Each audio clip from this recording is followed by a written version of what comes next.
Bonjour à tous. Aujourd'hui, je vais vous parler des fruits d'un travail de recherche et innovation intitulé Mind and Act qui a été porté par Capgemini Engineering et dont l'objectif était de développer des interfaces cerveau-machine qui puissent soutenir la rééducation post-AVC.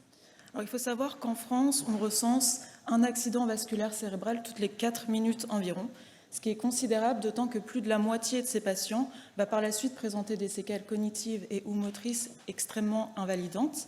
Et dans 30 à 50% des cas, on va également repérer ce que l'on appelle une héminégligence, c'est-à-dire que les patients vont complètement perdre conscience du fait qu'ils ont un hémi-champ à gauche, voire un monde à leur gauche. Ils vont jusqu'à oublier qu'ils ont un bras gauche, une jambe gauche.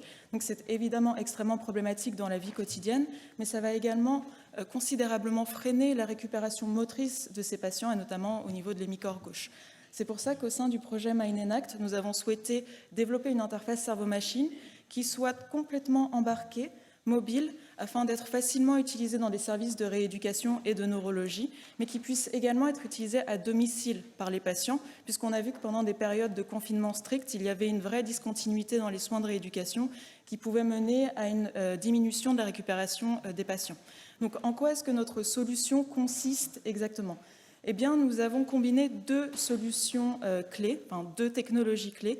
La première, c'est l'électroencéphalographie portative, c'est-à-dire qu'en utilisant des capteurs d'électroencéphalographie que l'on va placer sur la tête des utilisateurs et notamment des patients, on va être capable de capter le signal cérébral de ces patients, tandis qu'on va les immerger dans une réalité virtuelle via un casque sur 360 degrés, qui va être à la fois ludique, bucolique, qui va nous permettre dans un premier temps de mesurer l'ampleur de l'héminégligence par le fait que ce soit sur du 360 degrés.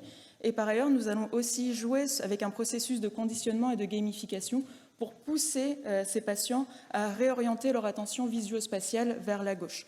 Le G ici est très importante également puisque c'est ça qui va nous permettre de repérer s'il y a une récupération sur le plan neurologique. Et c'est également par cet EEG qu'on va faire en sorte que cet environnement virtuel s'adapte en temps réel à ce que l'on va mesurer avec nos capteurs EEG. C'est-à-dire que typiquement l'environnement virtuel évolue en fonction du faisceau visuo-attentionnel que l'on repère au niveau cérébral.